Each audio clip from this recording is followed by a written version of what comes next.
A little bit of level action. There we go. Test. Very good. Okay. I'll give about 5 seconds, and we'll jump right into it. Okay, bud? Sounds good. All right. Ladies and gentlemen, welcome back. This is a special episode of the Coarse podcast. With you as always, host creator Shawn Rosler. I hope everyone's doing better than we have been the day before and the day before that. It's August 16th, and we're currently still in the wake of a pretty, for lack of a better term, crappy situation. Charlottesville being what it is, racism being what it is, I felt the need to use what I have at my disposal, being this show, and boost the signal a little bit more. And when I thought of boosting a political signal in our wee town of Bloomsburg, there was but one name that came to my mind, and I've got him here with me this evening. Ladies and gentlemen, and everyone in between, my special guest this evening, Mr. Dwayne Heisler. How are you doing this evening, sir?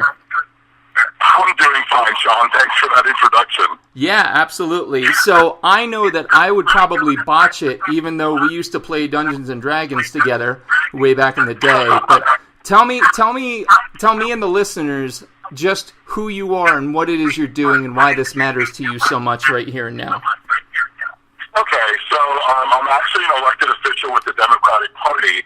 I got on the ballot and was elected as the state committee person representing Columbia County on a statewide basis. But in addition to that, I'm actually the co-chair of the Voter Outreach and Registration Committee for the state of Pennsylvania. I'm also the secretary of the LGBT caucus for the Democratic Party for the state of Pennsylvania. And I'm involved not only with the Columbia County Democratic Committee on their executive committee, but I'm also one of the founders of the Columbia County Indivisible. I was a Bernie delegate, which was an amazing honor to represent Bernie, but worked really hard on the Hillary campaign as well. I'm also involved in probably half a dozen other groups, including the Coalition for Social Equity. I'm on the steering committee for that, Susquehanna Valley Progressives. I'm all over the place, and I'm trying to do the best that I can, being an active citizen and someone who's involved in politics. And the reason why is because we're told from little kids on that there's two things we can't talk about, religion and politics, and then we kind of wonder why we don't know anything about both of those things. So I think we have to have dialogue, and I think that's really critical, especially now. So that's why I'm involved. That's who I am. And thank you for having me come on, Shawn. I really appreciate what you do. No, absolutely. No problem at all. And just as a side note for the listeners, that is exactly why I did not even take a stab at an intro for this gentleman. It is... It's longer than the list of false claims our current man in office has made, but we won't get too far into that just yet. So Dwayne, we're here tonight to address something that's it's existed. I think one of the things that we need to address, and I certainly want to hear your thoughts on it, is that this isn't something new. We are in small town Pennsylvania, USA. Racism as a concept is not anything new, but explain to me through your well-informed political eyes, like how have we gotten here? What brought us here, and what has happened? Okay, that's a big question, Shawn. And so I've been in Columbia County in the Bloomsburg area since 1982, and I went to school here, started a business. I had a business here for 25 years. Very active in my community. And a few years ago, I ran for treasurer, and during that year, I knocked on over 5,000 doors. When you knock on 5,000 doors in your county, you get to know who your neighbors are. You get to hear their questions and what they talk about and what their concerns are. And so I know very well who they are and who my neighbors are. And when I was doing this was when all of the Republican candidates were lining up to be president. And to be quite honest, I heard a lot of things that okay, so I'm back here. Sorry about that. So during that time, I knocked on over 5,000 doors. And when you knock on 5,000 doors, you get to know who your neighbors are. And it's amazing, too, because right at that time was when we had all the Republicans still on board running in their primary or beginning to talk about running. And the number one name that kept on coming up locally was Donald Trump. And quite frankly, there were a lot of things that I can't say on the I mean, seriously, about what they thought about people running and the language that I heard. And so what I have to say about that is I know who my neighbors are. I'm in central Pennsylvania, and I knew that we weren't alone in that. I took it to my county committee. I took it to the state committee to say, hey, we have a problem here. There's a message that's not getting through, and we're dropping the ball. We need to kind of to talk about who we are and how we really represent working middle-class America and how we're standing up for those values. Like I said, I was a Bernie delegate.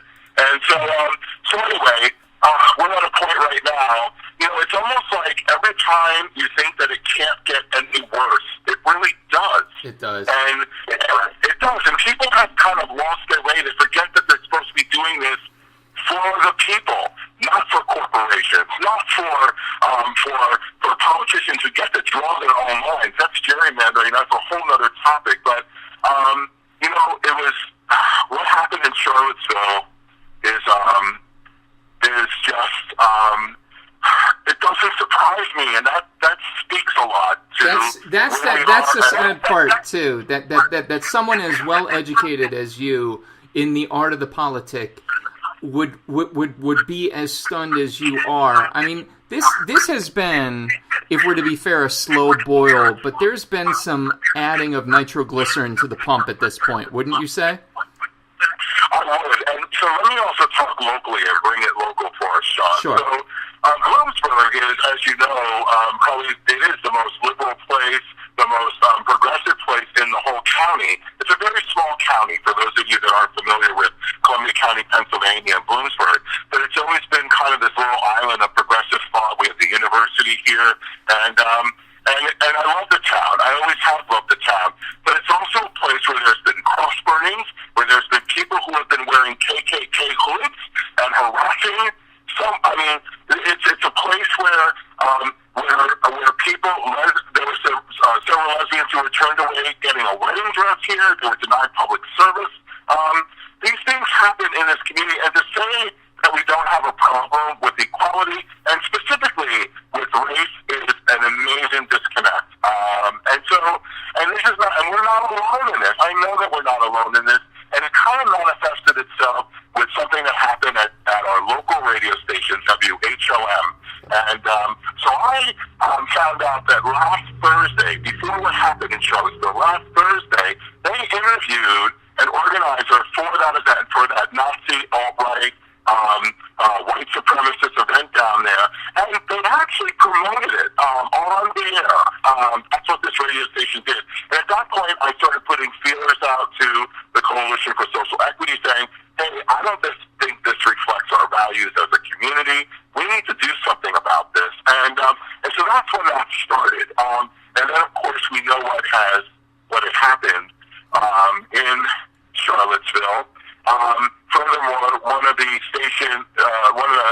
employees who happens to be the son of the management there went there, videotaped the whole thing, promoted it again, and basically it's been a nightmare for our community, and we've had amazing outreach and people coming out to protest and actually kind of hit them where it hurts. There's, I think, at this point, 36 advertisers who have pulled their advertising because they don't want to be associated with it. And Shawn, that kind of reflects almost what's happening nationally. You see these businesses pulling away from Trump's business council, and we have advertisers, businesses pulling away from this radio because of their stance on these racial issues. I'm going to go on record as saying something here and now with you, Dwayne Heisler. I agreed with a tweet from Mitt Romney today. So I want to say that. I want to get that out of my system.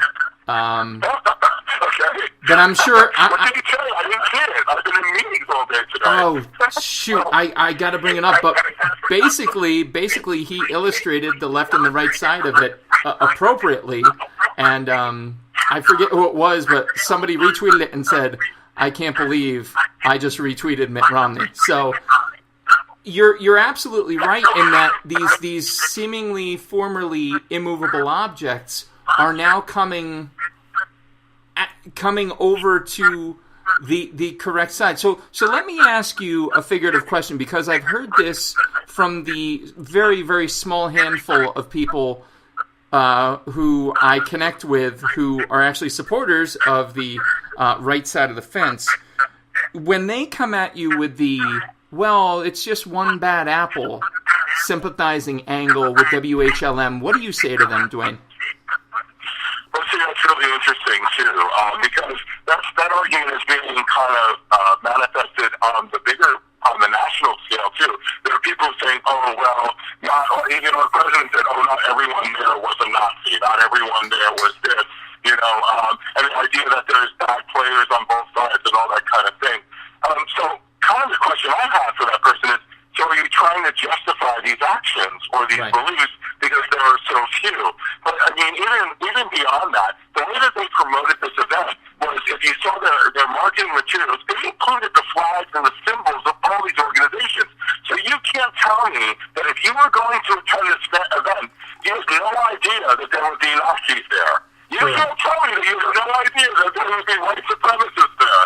And this is the same with the radio station. This is not just about a one-time event. There's been a history of banter between the father and the son and other DJs on that radio station. Using language like "you Jew boy" and this kind of stuff that is loaded.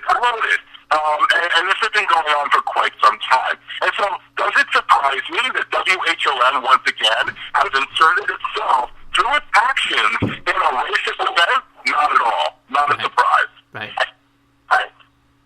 Right. So, I mean, ultimately, it was only a matter of time, and it's kind of this pulling back of a Band-Aid.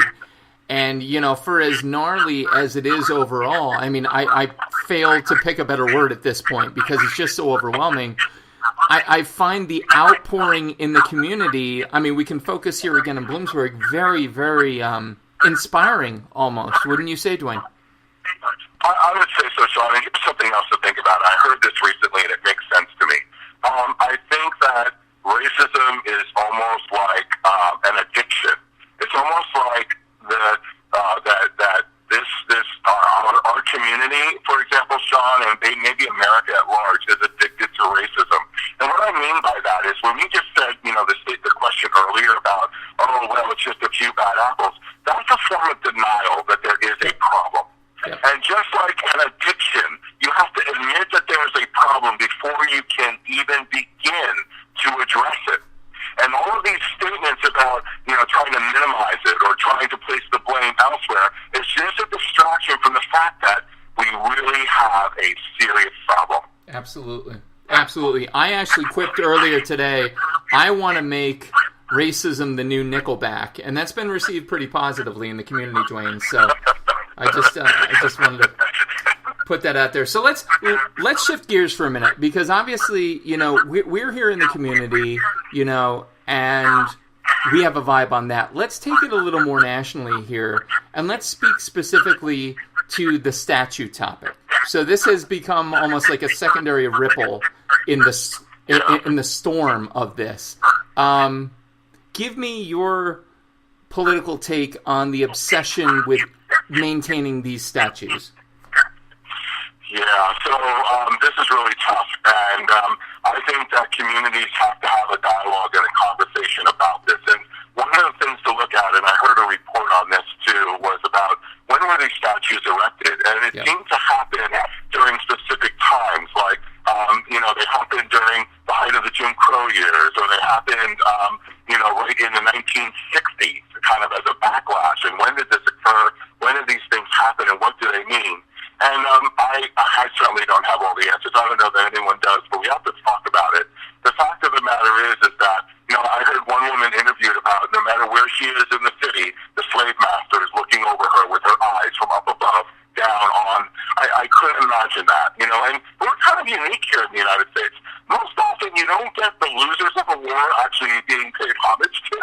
Right, exactly. And things like this.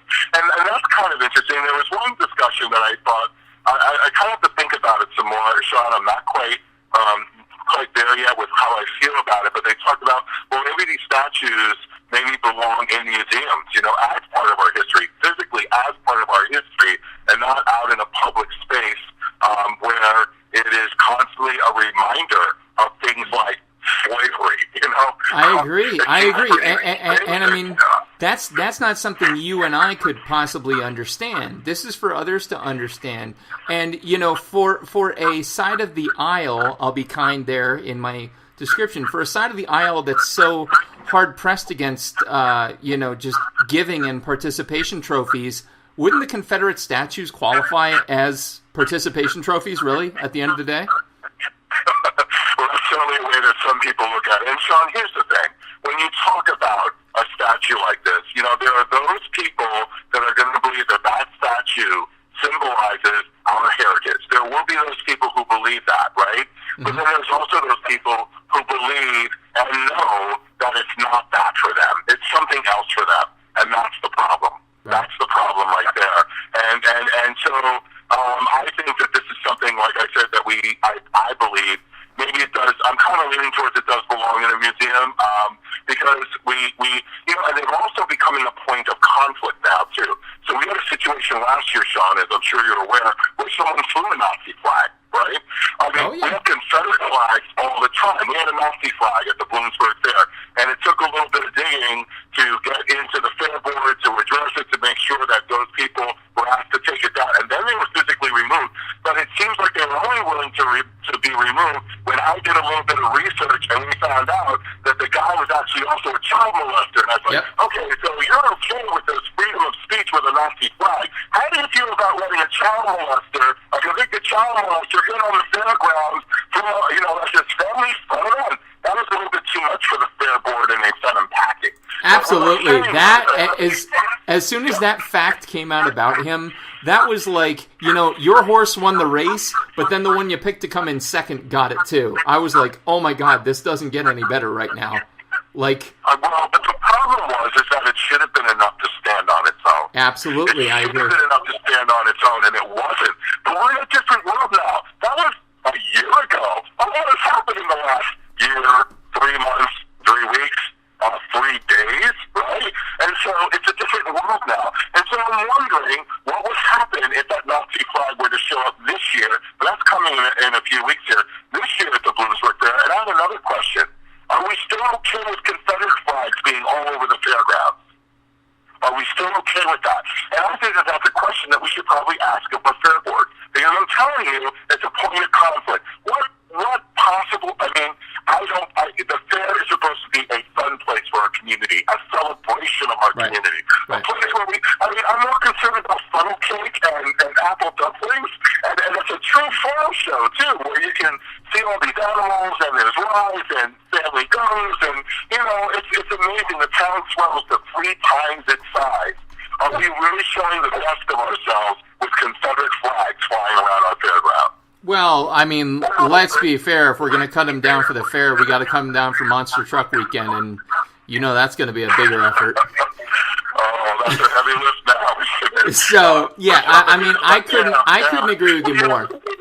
and I know for a fact, Dwayne, that you are, just bouncing all over the place. So I want to pick up and keep moving on to the future. So we know locally what's going on. We know nationally what's going on. What happens if we sit by and do nothing? Where does this go? Okay. That's not good, Shawn. That's not good at all. And let me tell you, by the way, for all of the progressive and indivisible groups and those groups, I'm on board with you.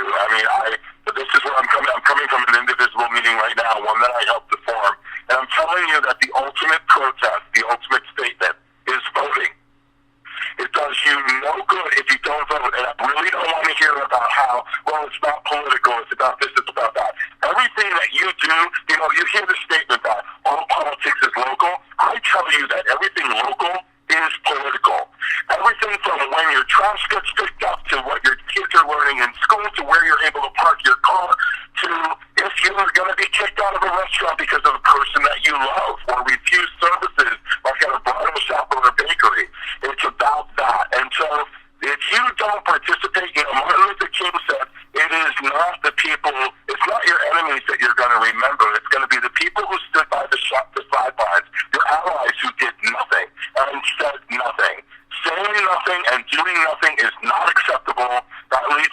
where we are. You need to stand up. You need to speak up. You need to talk about those family values, those American values that we have, which are progressive values that we care for each other. We look out for each other. We're concerned about our elderly. We are concerned about our veterans. We are concerned about our children. I'm concerned about not having that dialogue and about silence because that just doesn't work. And so it paints we are down a very dark road if people do not stand up and vote and take control of their government, get it back to caring for each other.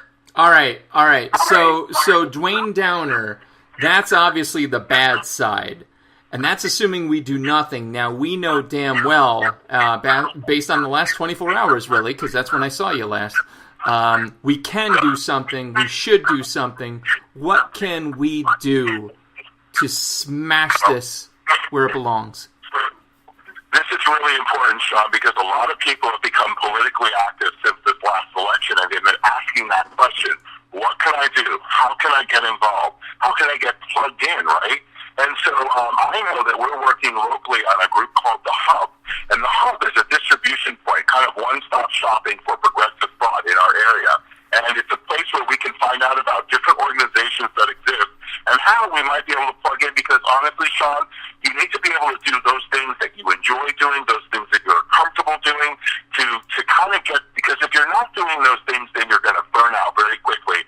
And we got to be in this for the long haul. I mean, what's on the line here is our democracy, right? It's a small town that's a rural country, so you need to get involved. So that's the thing, getting involved. And so I would suggest, and we have wonderful tools now, we have social media and all kinds of ways to get involved. You need to find those groups that are local, those groups that are in your area that are involved. If you are concerned about education and the education that your children are getting and the fact that you want to make sure they get a good education, there are organizations out there to plug in. They are ready for you. They are waiting for you. They want your input. I'll tell you what, in the Democratic Party, we want you.